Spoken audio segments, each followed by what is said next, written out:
And now we'll do an official introduction of our friend Kyle, who owns the Viking Fiber Company in the Denver area.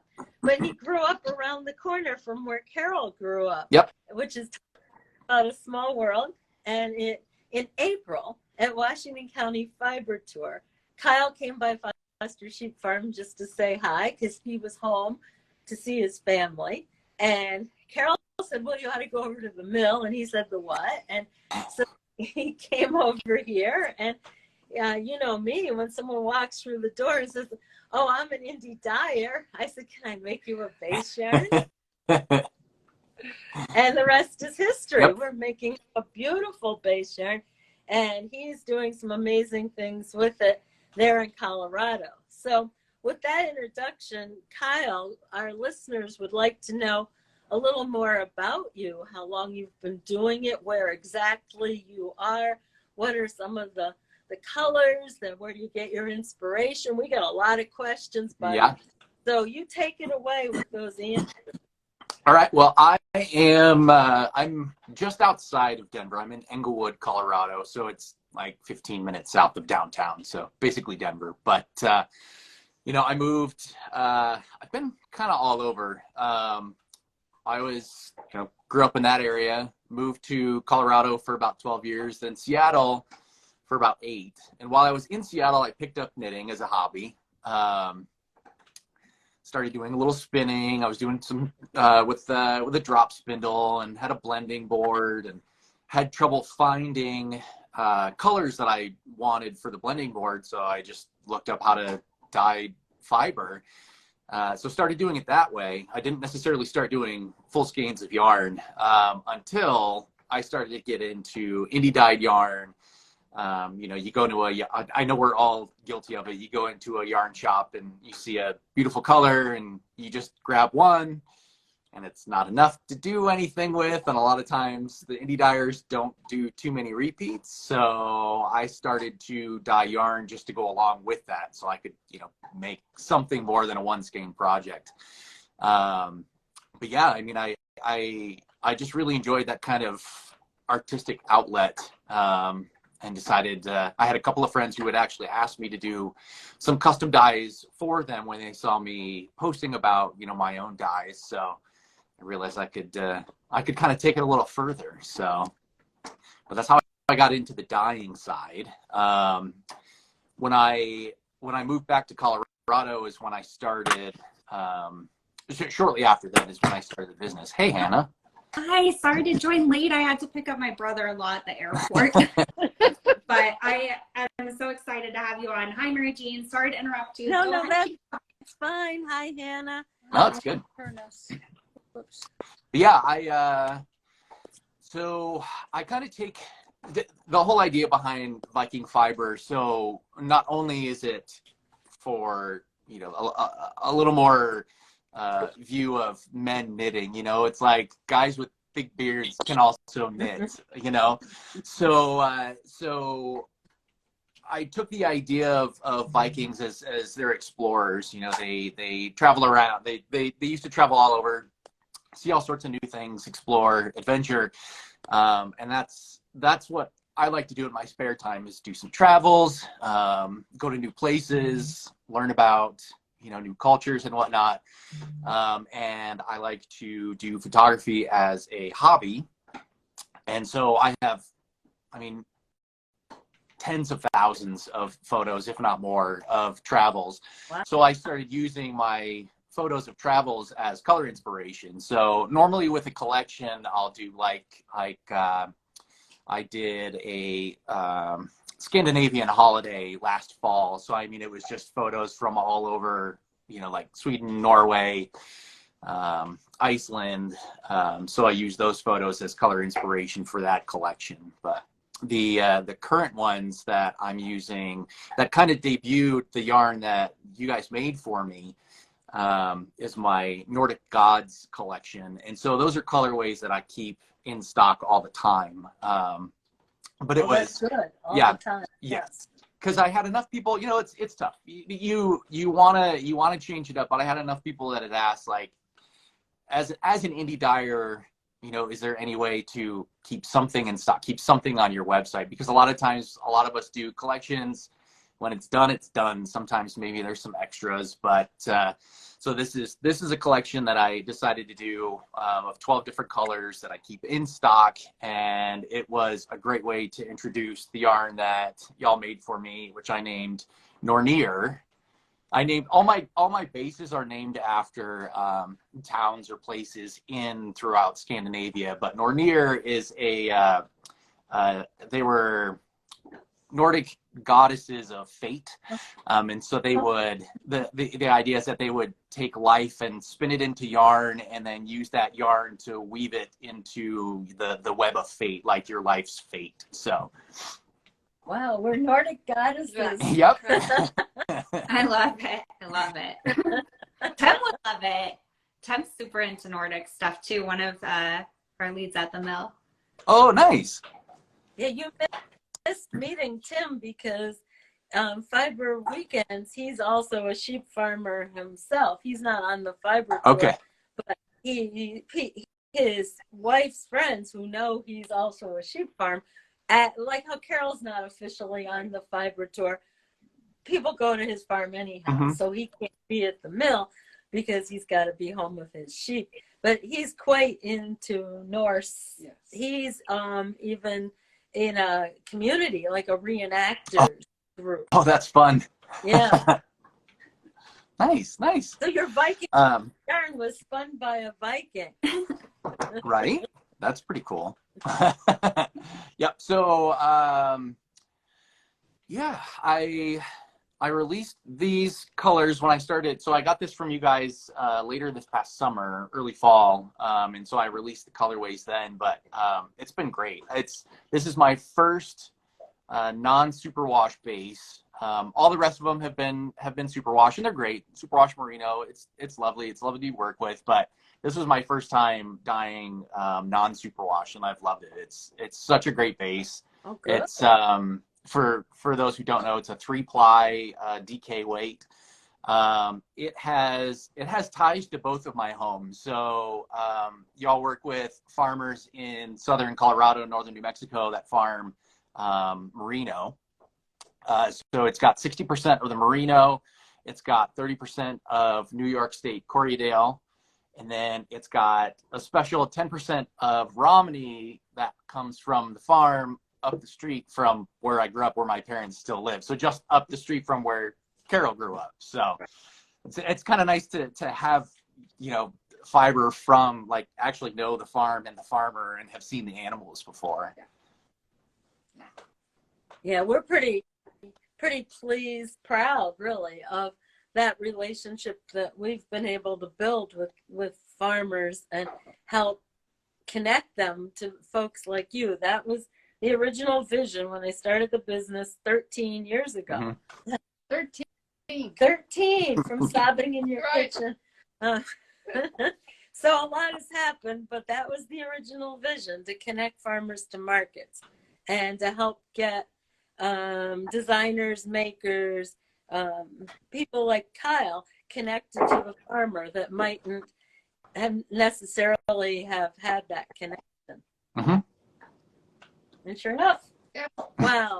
Let's see some of your colors, Kyle. Yeah. So this is the undyed, and the color probably won't come through great. So you can see it's slightly gray, which is what I asked. I love it. I love it because it's cool because it gives the rest of the colors just a really nice undertone.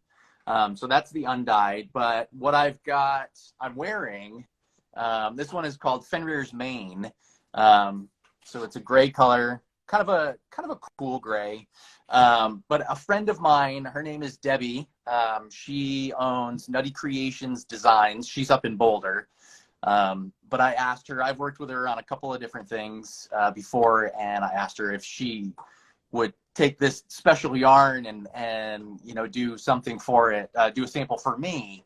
So she came up with this, and this is her Torsten sweater, which will be released after the first of the year, like the beginning of January. But I mean, exciting news. Yes. What's that? Sorry. That's exciting news. Yeah.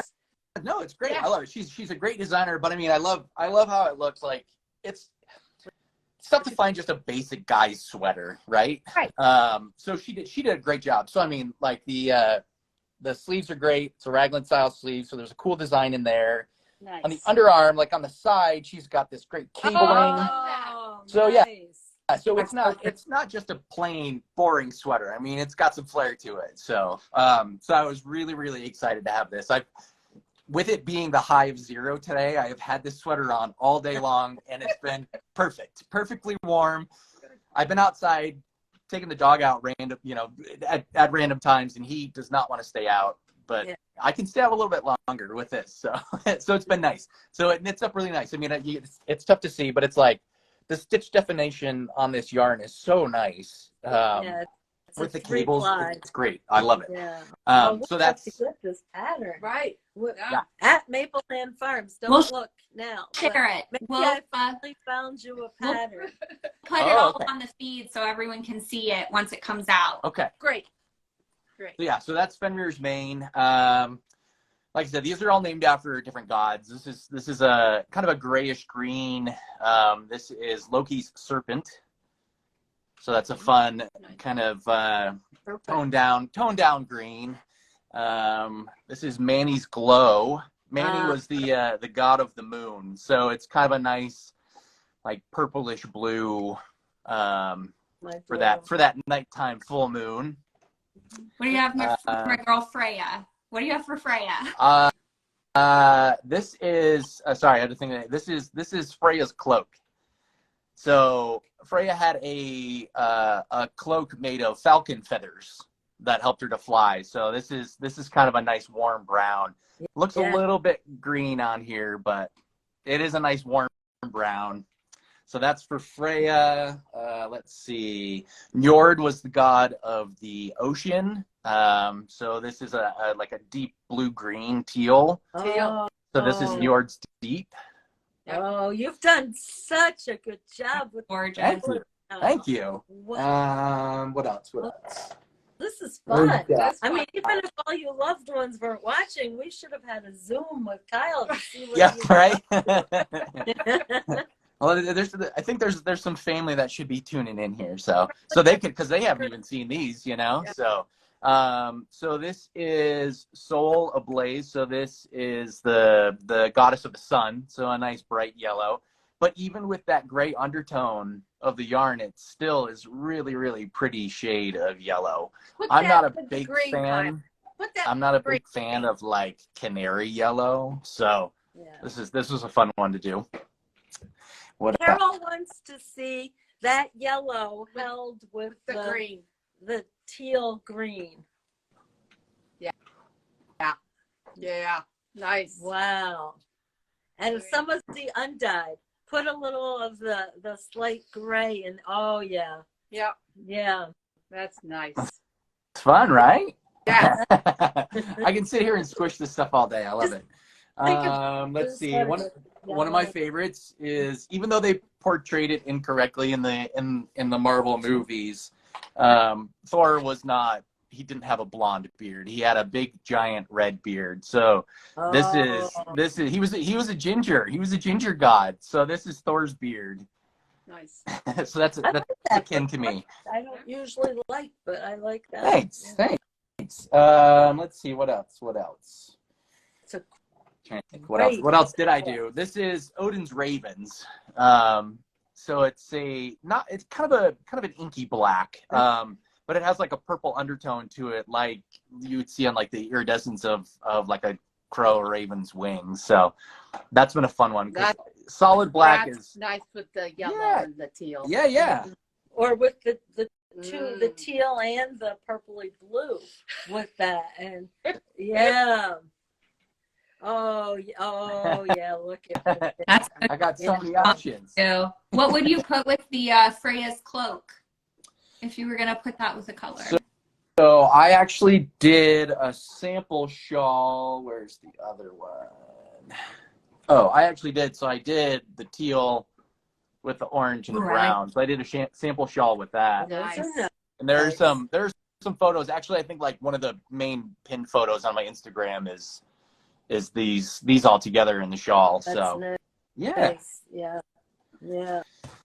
Yeah, I got it. And just so you know, Kyle, Hannah is the wizard behind all this social media, and she'll put links to yours and invite you to collaborate. That's what it's called, right? Mm-hmm. Pretty good, huh? You got it. Gold star. So, friends, Star. you all see that. And Hannah, before you signed on, this was also a public radio fund drive for the Hudson Valley Textile Project loading dock. So we'll be sure to put a link to Hudson Valley Textile Project too. Absolutely. I have to go on and off mic because I couldn't find my headphones. Are you ready for Santa Claus yet, Hannah? No, but he's bringing us cold. It's going to be 3 degrees tonight. Wow. Yeah, we That's have cold a high for you. 15 tomorrow. And in Nashville, that's really cold. It's going to be 50 here tonight. Here. Y'all Wow. want to move here, Hannah? Yeah. We're losing our snow for Christmas Yeah, it's going to be bare ground for Christmas. and rain. Yeah. Well, that's not the best. I mean, we're going to have rain. We're having rain right now. But- So it's going to be really icy tomorrow. Oh, yeah. Good thing you got your brother-in-law here when you did. You would have never seen him. Yeah. Next No. year, you've been frozen to Chicago. Agreed. Well, back to Kyle. Yes. What's next for you, Kyle? What are you thinking of doing? Any other colorways? And you can show us stuff that we didn't make the base of too. If there's something you're making that you'd like folks to see, that's great with us. So I don't have, it's been the month of December because I also work a part-time job. I work at a yarn shop as well here in Centennial, Colorado. I work at Colorful Yarns. So with December and retail, I've been working there a bit, but I picked up a new wholesale account just outside of Vail called Maker and Stitch. They're in Edwards, Colorado, which is great because I actually lived in Edwards when I lived up in the mountains previously. So they came to me and asked me to do a specific collection for the area. So it's like there's ones named after, like different ski runs, and I don't have it with me because there's like piles of yarn. But I did one that was kind of a light brown tan with some darker spots of brown, because at Beaver Creek every afternoon at 3 o'clock they bring out fresh baked chocolate chip cookies. So I made it look like chocolate chip cookies. So I did some fun colors for them. But yeah, I've got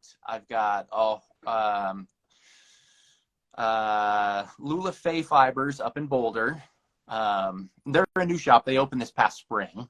I was gonna say, I've never, my daughter lives in Boulder, and she's taken me to every yarn store around, but never to one with that name. So now we have a new destination at SL Grove. If you're listening, take note. Mama wants to go shopping. Go to Lula Fay. It's a great shop. Yeah, it's super fun up there. And then I also have stuff at the Tangled Ball, which is in the Edgewater public market. So Edgewater is just like due west of downtown Denver, but it's a cool little yarn shop in there. And then they also carry my stuff at Colorful Yarns. So the month of December was busy getting all the wholesale orders and stuff done, and the last week or so, and then for the next week, I'm off of dyeing. I'm taking a little downtime. Yeah, we're all going to take a little break. Yep. Yeah, tomorrow at noon. Nice. Yep. Mary but Jean after told me yesterday I have next week off. Oh, So I have that's time off pleasant. that I didn't even know. That's nice. That works out. Yeah. So yeah, I'll pick up. I haven't announced it yet, but I basically have all next year mapped out for different collections that I'm gonna do. But I have one that's planned for, I'll probably start showing colors the end of January, beginning of February. So I'll have some colors for that. That'll be a whole new collection. And that'll be the first time of doing other colors than the Nordic gods on the Nornir base. That's for early spring, and then maybe working with y'all a little bit more and getting another base or two going. So, you know. I want to tell you about a base opportunity that I just became aware of during the New York Sheep Association's annual meeting. We had for our guest speaker, Jeannie Carver she used to own Imperial Stock Ranch, and her husband wasn't well, and she sold the yarn brand, but not the stock ranch. And then sadly she lost her husband, but like his last wish was, honey, you need to keep going with what you're doing with traceable, verifiable. And so she went ahead and got a group of ranches certified by the Responsible Wool Standard. So the only RWS certified ranches in the United States, and several of those are there by you, Kyle, in Colorado. Right. I don't know their names. We can get the names for you from Jeannie. But we have access to the combed top that comes from those sheep. Very nice. And we could make you, it would be white. It wouldn't have this gray tone. Yeah. But we could make you, for example, Carol's going to show you some. This is fingering we made. It's a typical 3-ply sock, about 420 yards in a skein, I think. So squishy. Because it's merino, Right. Columbia, whatever Western wools are in it. They're all blended. But the thing that we like is that it's verified.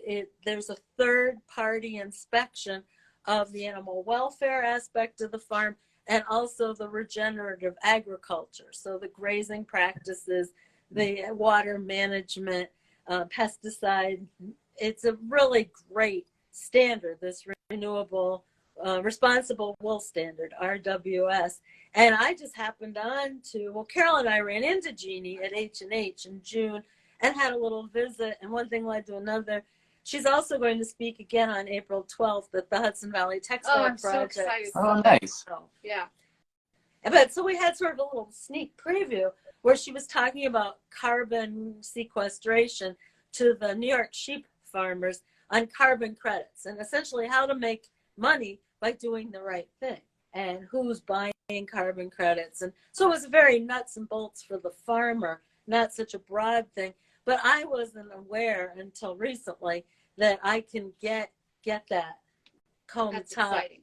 and make the base. So we can talk without 36 people listening to us Right. to do product development. But you heard it here first, folks. No, that's awesome. I mean, that's super important because that's, I have the people want to make sure that the wool is mulesing free. I mean, they want to, people that are using this type of wool really care about, how the animals are treated, how the farmers are treated, making sure they're getting fair wages. So, I mean, that's really important to me. That's why I was really excited to be able to work with y'all, not only with some Colorado wool, but like someone as local as Norma up at Crazy Legs. Yep. Because it's like, there's not a ton of people in line. It's like each person back gets paid less and less and less. Yes. So, that stuff is important to me. So yeah, I will definitely chat with you about that. Good. And because we can get it as comb top, it goes right along in our process. Although pretty soon scouring won't be a bottleneck once we get the new loading dock at the Textile Center and we can get those machines into the building. Operators are standing by, folks. Just go fund me and find Hudson Valley Textile Project, and any amount would be appreciated. But if 5 or 6 of you each put in $100, we could get to $7,500 tonight and get that loading dock door. Woo. We could order the door Woo. and be ready. All we then need is to change the shape and then stick the door in. Yeah. And that's it. We'd be in. And then you can get more Viking fiber. Yes. Yes. Someone in the comments, All works. comments suggested that you need a sport weight base for this one. I have thought about that. And I think that would, Pretty popular. what's that? Sport my best-selling yarn? It's one that wasn't doing well originally when I started, but it's come back around. There are more and more patterns in sport weight, so that might be my option, because it's perfect sweater weight. Fingering takes forever. Right, DK is a little bit warm. Sport is perfect. That's all true. It's all yeah. That's very true. That, you know, the thing with the sock yarn is you're able to just buy one skein and be able to make something with one skein. But how many skeins of sock yarn does at Maple Land Farms has no idea how many skeins of sock yarn this presenter has in their stash. Because you can tuck them here and there, you know? Yeah, I will definitely be looking at that. Okay. Well, so do you have a website, Kyle? I do. It's vikingfiberco.com. Right.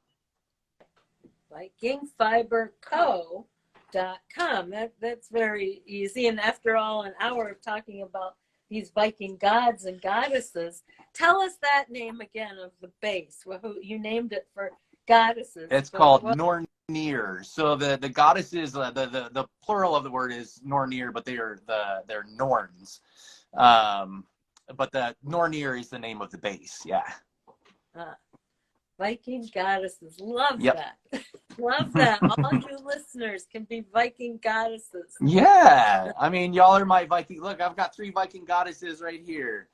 They're making my yarn for me. Well, Kyle, it was so nice of you I know this meant you had to come home early from something else you were doing. And all right. And it is all right. Brave chill. I know. Luckily, you know, this is the good part, because I'm at home. The dog is on his bed chewing his bone. The heat's on, so we're good. I got my tea, so this has been really good. Great. Oh, good. Good. All right. And once Hannah gets her in-laws settled, she'll give us some links. Friends who are watching, be patient, because you've all had your in-laws needing to be settled in your homes as well. And so just give her a moment to get them settled, and then she'll give you links to everything we talked about. And you don't even have to wait for the link for GoFundMe, and just go right to the Hudson Valley Textile Project and call now. Don't wait. That loading dock door is not going to get bought by itself. It needs everyone here to help get that door. Okay, so I think that's it for tonight. I think so. Happy holidays, Happy everyone. holidays. Yeah. Happy holidays. And we'll see you all next year, and we'll keep you updated as the year goes on. We'll maybe have you back, Kyle, when you have your launch of your new colors and your new weight of Yeah, yarn. definitely. Sounds great. Great. All right. Take care. All right. Good night, everyone. Thanks.